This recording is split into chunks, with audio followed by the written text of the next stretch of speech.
우리가 앞서 살펴보았듯이 바울이 에베소를 다녀갔지만 그것은 잠깐 동안의 짧은 방문이었습니다.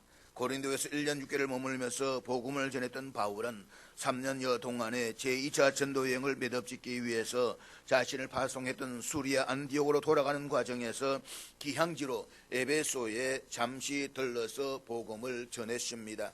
그런데 바울이 다시 에베소에 와서 본격적인 사역을 시작하기 전에 먼저 그곳에서 예수님에 관한 진리를 가르쳤던 사람이 있었습니다. 그는 애굽의 대표적인 학문의 도시이며 유대인 인구가 상당했던 알렉산드리아 출신의 유대인 아볼로였습니다. 아볼로는 알렉산더 출신답게 언변이 좋고 성경에 능통한 자였습니다. 그런데 사도행전의 저자인 누가는 그 아볼로가 요한의 세례만 알았다라고 쓰고 있습니다. 그렇다고 해서 그가 예수를 전혀 몰랐던 것은 아닙니다.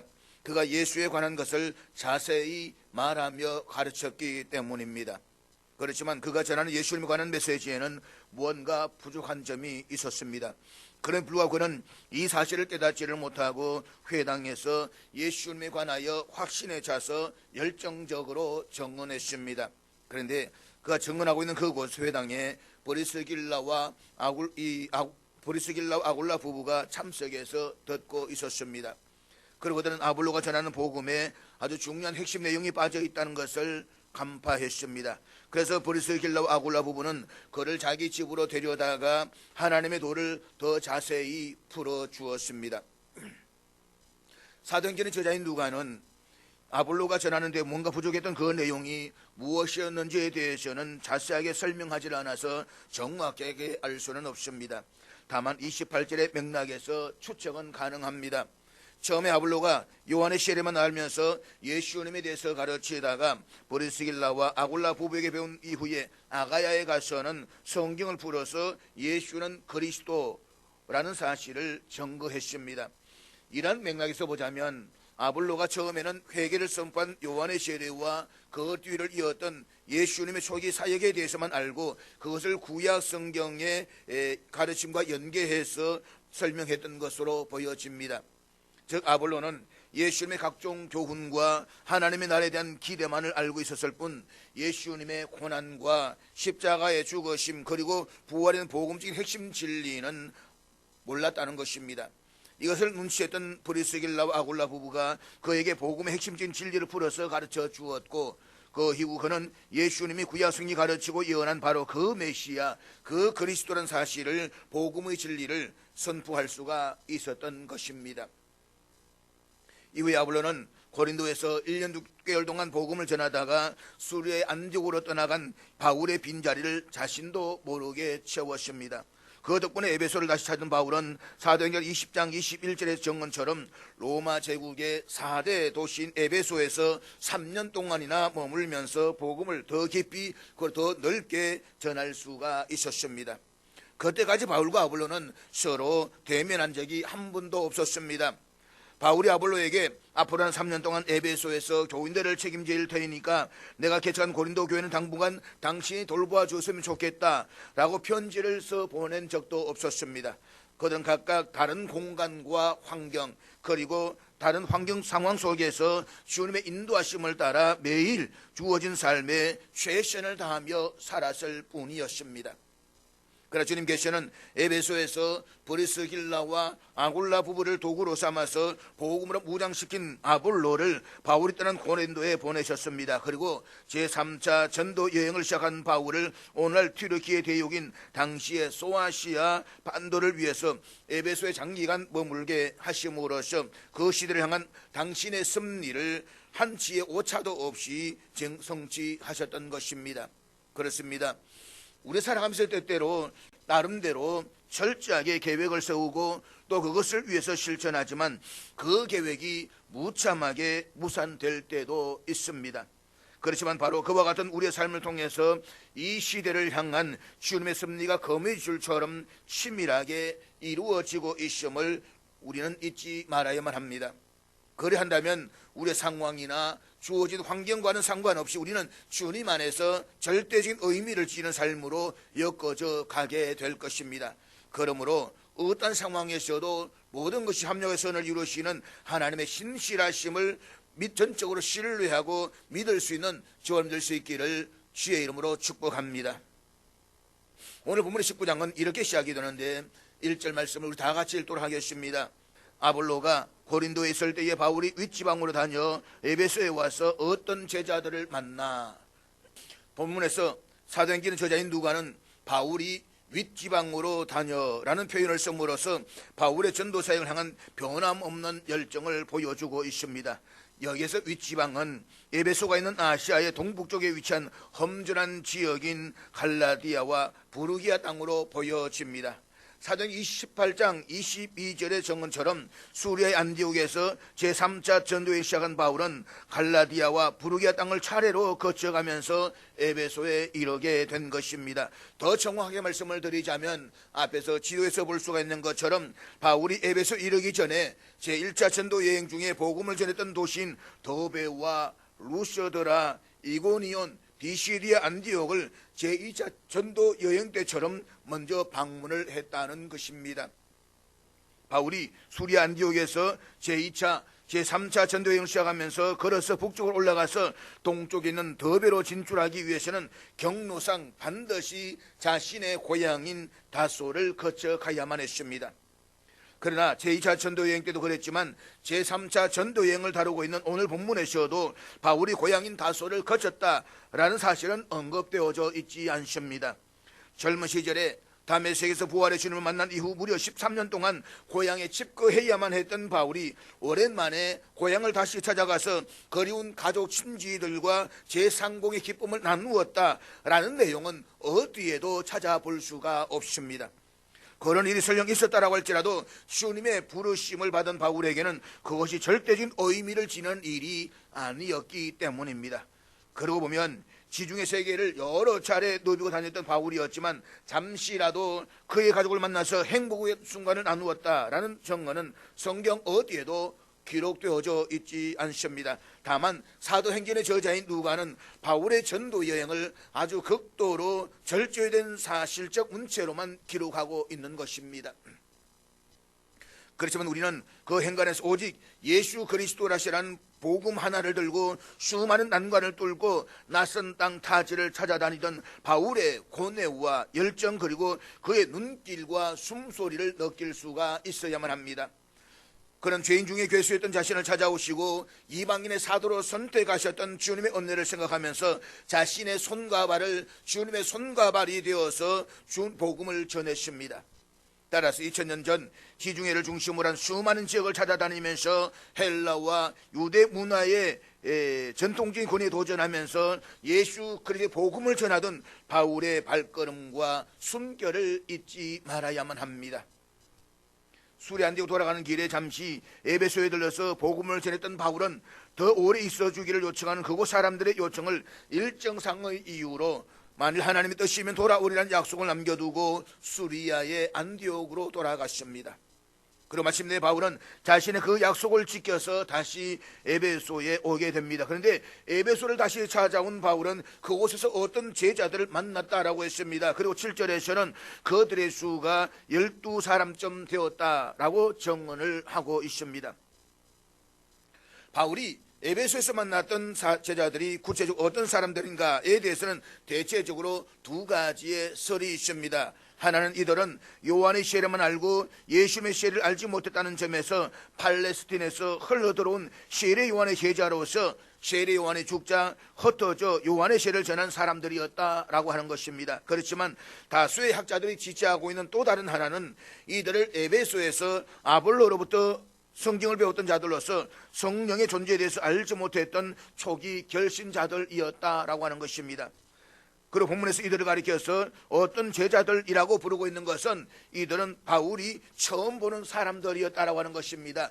두 번째 봤고 재봤다라고 한다면 이렇게 어떤이라는 말을 사용하지는 않는 것입니다. 내용을 정리하면 에베소에는 아직 성령을 알지 못하는 자들이 있었다는 것이고, 그것도 그들 모두가 스스로 주님을 믿는 주님의 제자라고 밝히고 있는 사람들이다 라고 하는 것입니다. 그래서 본문 2절을 같이 보도록 하겠습니다. 이르되 너희가 믿을 때에 성령을 받았느냐? 이르되 아니라 우리 성령이 계심도 듣지 못하였노라. 본문에서 바울이 처음 만난 사람들에게 한 질문치고는 뭔가 좀 어색한 부분이 있습니다. 왜냐하면 처음 만난 사람들에게 대뜸 너희가 믿을 때 성령을 받았느냐라고 그렇게 묻는 사람들은 없을 것이기 때문입니다. 그럼에도 바울은 왜 제자들로 소개되는 에베소 사람들에게 갑자기 이러한 내용의 질문을 했을까요? 그것은 자신을 스스로 주님의 제자로 밝히고 있는 그들의 모습 속에서 성령의 내주하시는 흔적을 발견할 수가 없었기 때문이었을 것입니다. 아마도 바울은 그들에게서 기쁨과 열정이 부족함을 알아차렸기 때문일 것입니다. 어쩌면 그들에게 사랑이 부족했을는지도 모릅니다. 한마디로 바울이 보기에 스스로 주님의 제자라고 밝히고 있는 그들이 성령의 사람들처럼 보이지 않았다는 것입니다. 그래서 바울은 그들에게 물었습니다. 너희가 믿을 때에 성령을 받았느냐? 바울의 이 말은 이런 반론의 의미가 담겨져 있습니다. 너희들이 주님을 믿어서 제자가 되었다면 마땅히 성령을 받았을 터인데 왜 너희들에게는 성령이 내주하시는 모습이 보이지 않느냐? 사랑하는 여러분, 여러분은 바울이 이들이 던지는 질문의 의미를 이해하시겠습니까? 그리고 이들이 던지는 바울의 질문은 오늘 저와 여러분이 던지는 질문이기도 한 것입니다. 사실 우리가 신앙생활을 하면서 믿는 사람들과 서로를 교제를 하다 보면 이와 같은 시험을 할 때가 없지 않아 있습니다.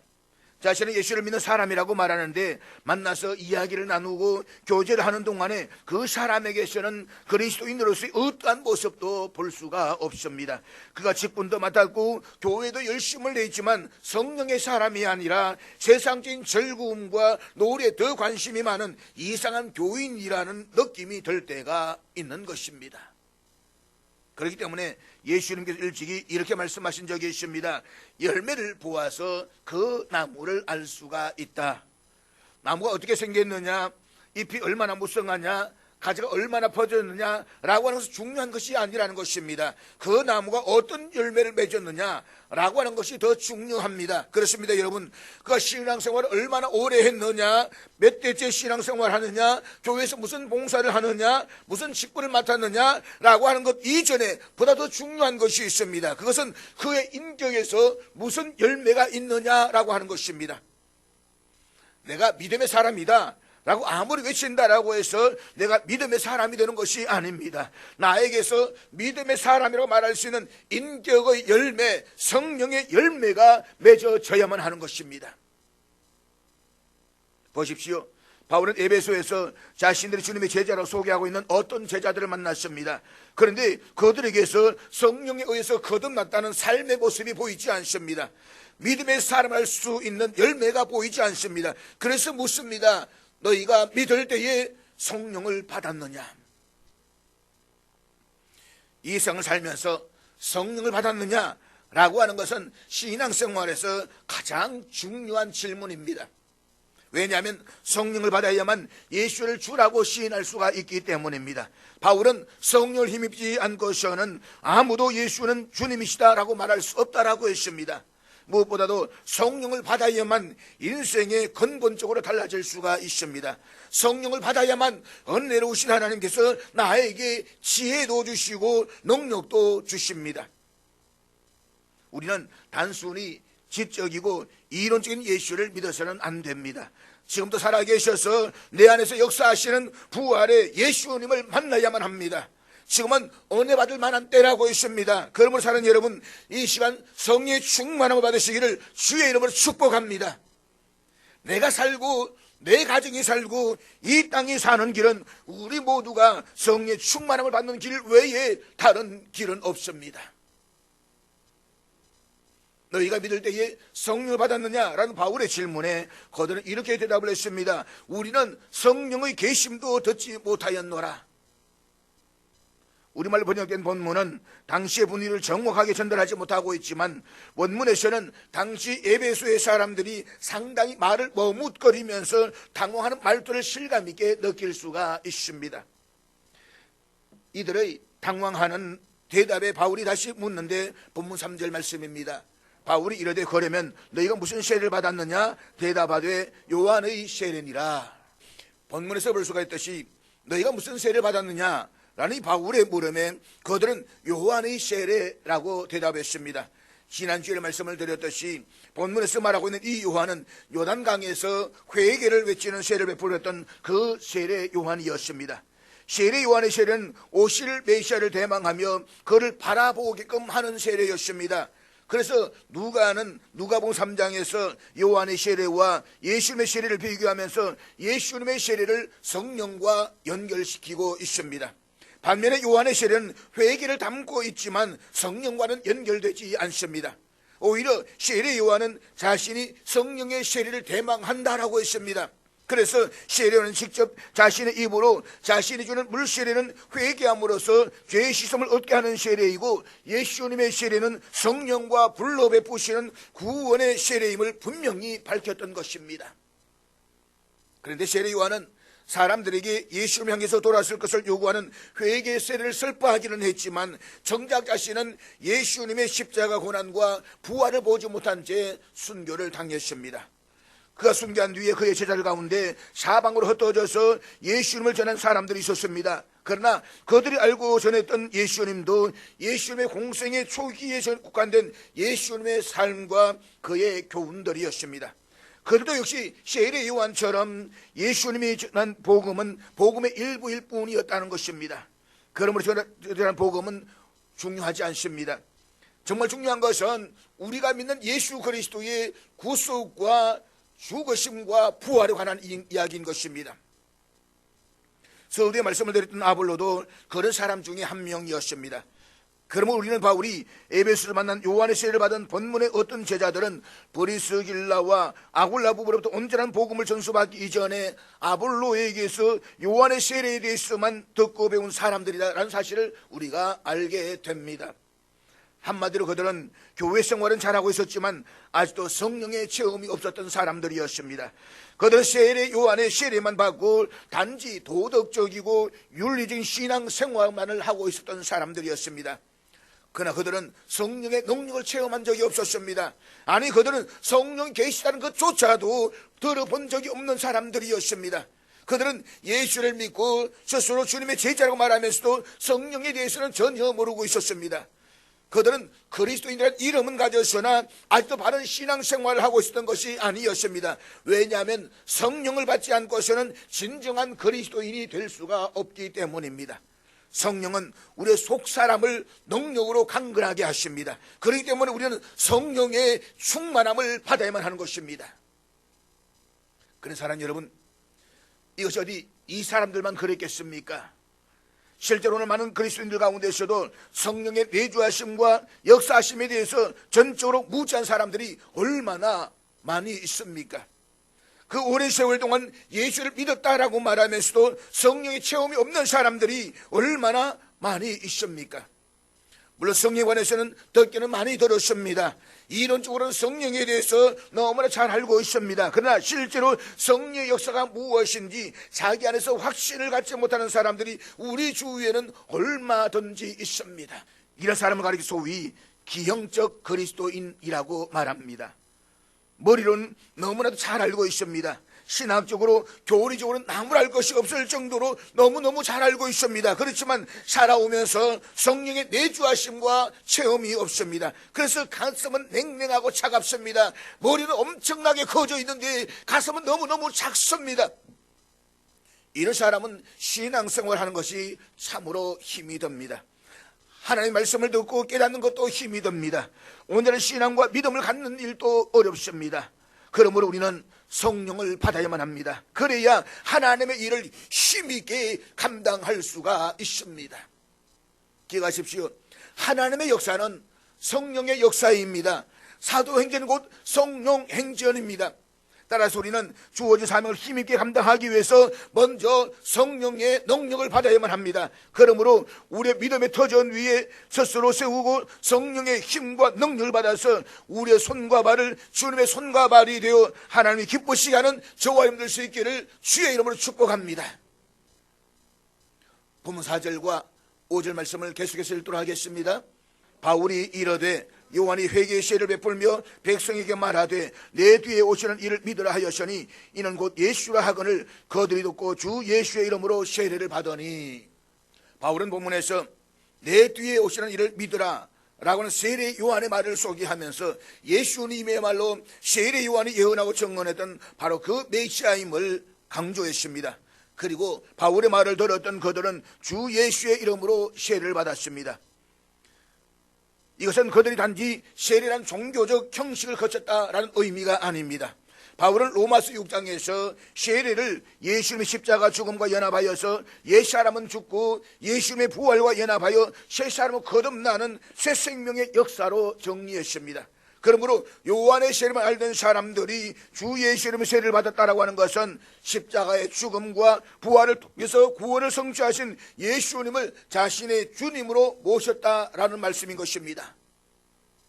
바울의 세례를 베풀기 위해서 그들의 손에 머리를 얹은 순간 그들의 어떤 놀라운 역사를 이렇게 증언하고 있는데 본문 6절을 우리 다 같이 보도록 하겠습니다.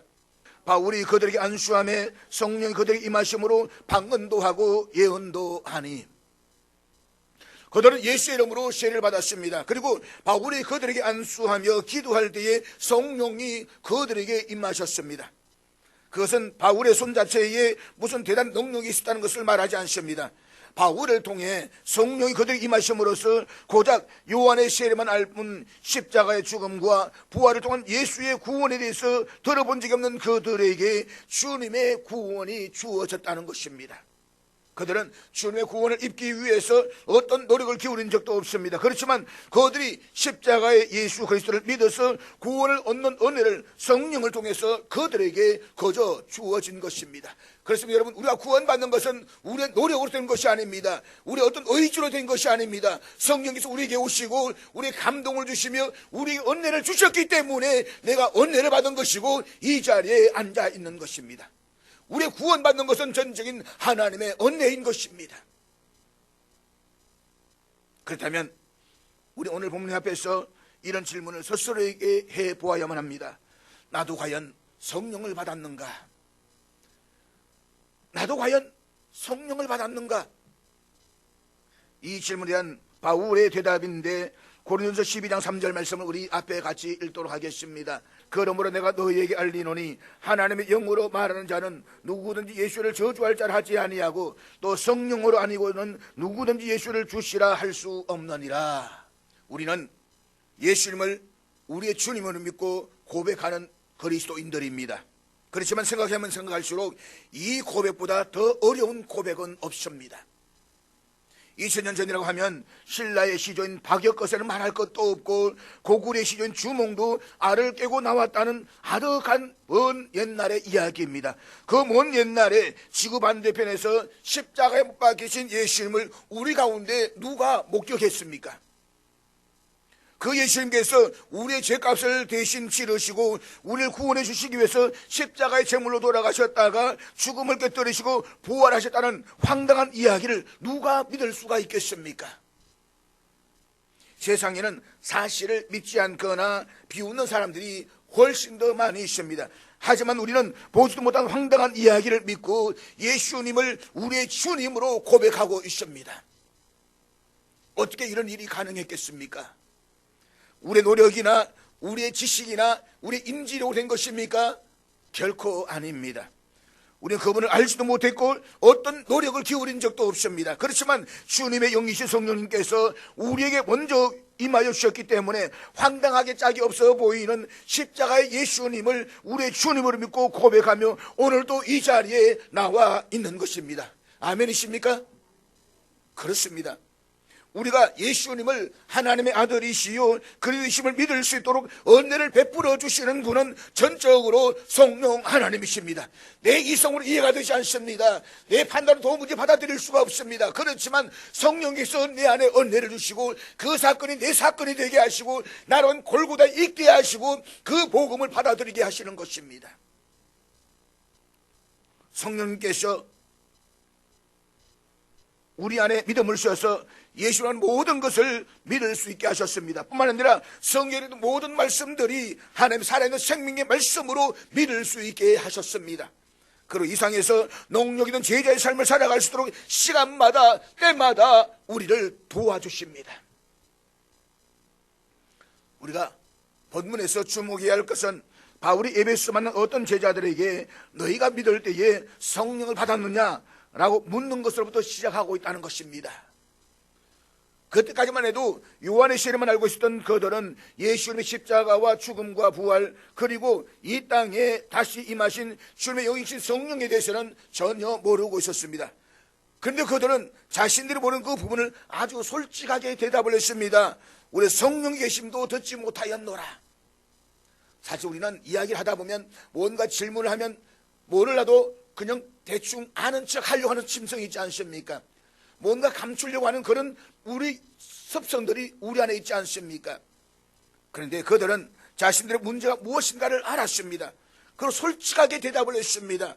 그리고 바울로부터 자신들의 부족한 내용들에서 가르침을 받고 주 예수의 이름으로 세례를 받았습니다. 이후에 바울로부터 안수 기도를 받는 순간 그들에게 성령이 임했습니다. 그들은 방언도 하고 예언도 했습니다. 요한의 세례밖에 몰랐던 그들이 성의 충만을 받고 진정한 그리스도의 제자로 거듭날 수가 있었던 것입니다. 그렇습니다. 우리도 솔직해질 필요가 있습니다. 무엇보다도 전지전능하신 하나님 앞에서 우리는 자신의 신앙길 현 주소에 대해서 보다 솔직해져야만 합니다. 진실해야만 합니다. 그래야만 하나님 앞에서 은혜를 받을 수가 있습니다. 나의 부족함과 나의 연약함을 솔직할 수가 있어야 되는 것입니다. 그래야만 문제의 해답을 찾을 수가 있습니다. 그런데 가만히 보면 신앙생활에서도 가면을 쓰고 살아가는 사람들이 꽤 많이 있습니다. 믿음이 없으면서도 믿음이 있는 척을 합니다. 모르면서도 아는 척합니다. 그는 하나님 앞에서는 감추인 것이 없고 드러나지 않는 것이 없다라고 했습니다. 그렇기 때문에 우리는 하나님 앞에서 좀 더 솔직해야만 합니다. 하나님, 나는 부족합니다. 나는 연약합니다. 내가 할 수 있는 것은 아무것도 없습니다. 하나님, 나를 도와주십시오. 그렇게 하나님 앞에 매달려서 기도해 보십시오. 바울은 디모데후서 1장 5절에서 자신이 디모데를 열렬히 만나고자 하는 이유를 말하면서 내 속에 거짓이 없는 믿음을 있음을 생각한다라고 했습니다. 바울이 기억했던 디모데는 외식적이거나 거칠애로 불과한 그런 믿음의 사람이 아니었습니다. 그렇다고 해서 일시적으로 존재하다가 사라져버릴 그런 종류의 거짓된 믿음도 아니었습니다. 최소한 디모데는 겉과 속, 삶과 신앙이 일치하는 진실한 믿음의 사람이었습니다. 그래서 바울은 감옥에 갇히고 함께 동행했던 동역자들이 떠나가는 설아린 아픔 속에서도 디모데를 만날 것을 생각하는 것만으로 기쁨이 충만했다라고 했습니다. 바울이 디모데를 만남을 해서 기쁨이 가득할 수가 있었던 것은 바로 디모데 안에 있었던 거짓 없는 믿음 때문이었습니다. 저를 만나면 진실하다, 저를 만나면 신실하다, 그 하나만으로도 바울은 디모데를 만날 그 기쁨으로 모든 고난을 이겨낼 수가 있었다라고 하는 것입니다. 그렇습니다. 사람과의 관계에서 서로를 기쁘게 하는 것은 거짓 없는 진실함입니다. 사람이 서로가 뭔가 감추고 속이기 시작하면 불편해집니다. 만나는 것조차 힘들어집니다. 그렇지만 진실할 때 우리는 기쁨이 있는 것입니다. 만나는 즐거움이 있는 것입니다. 그러므로 우리도 하나님과 사람 앞에서 거짓 없는 진실한 믿음으로 서로에게 기쁨이 될 수 있기를 주의 이름으로 축복합니다.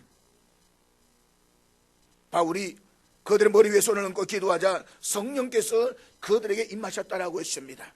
그리고 12사람들은 그들에게 공통적인 현상이 나타났습니다. 그것은 그들이 마치 약속을 한 듯이 모두가 방언도 하고 예언도 한 것입니다. 이를테면 그들이 행한 방언과 예언이 그들의 성령이 임하셨다는 증거가 되었습니다.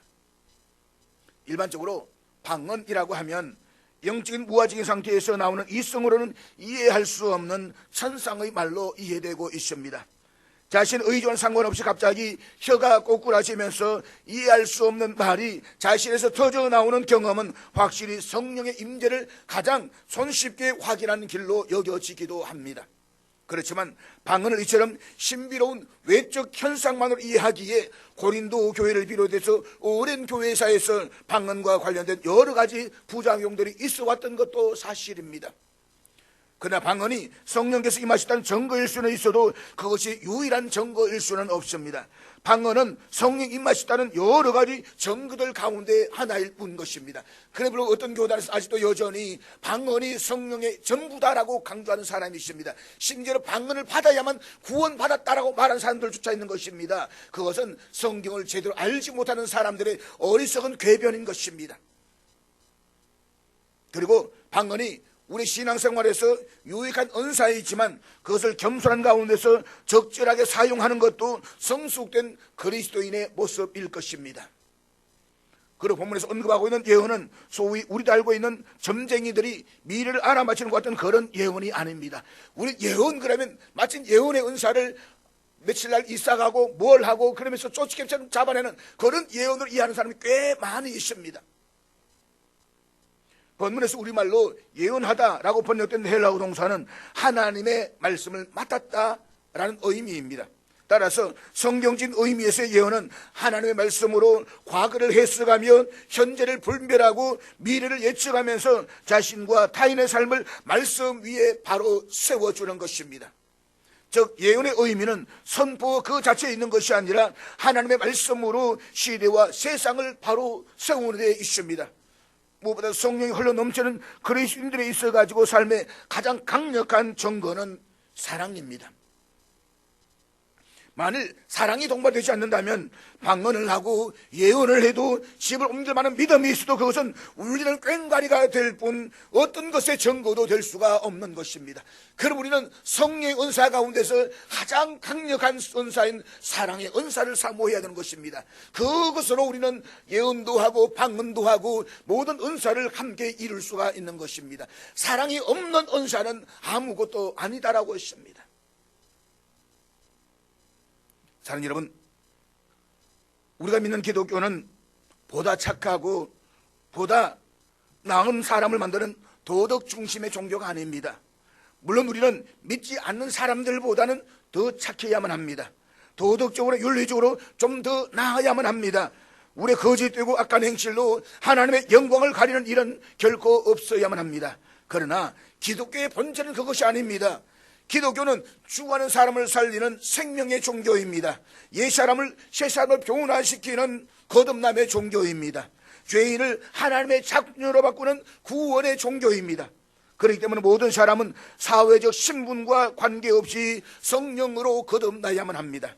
도덕적이고 윤리적인 사람도 성령의 충만함을 받아서 새롭게 되어져야만 합니다. 솔직히 이 세상에 일하는 문제들이 무슨 도덕이나 윤리가 없어서가 아닙니다. 인간의 근본이 달라지지 않았기 때문에 그렇습니다. 그렇다면 어떻게 해야 인간의 근본이 달라질 수가 있겠습니까? 성령의 충만함을 받아야만 합니다. 성령으로 거듭나야만 합니다.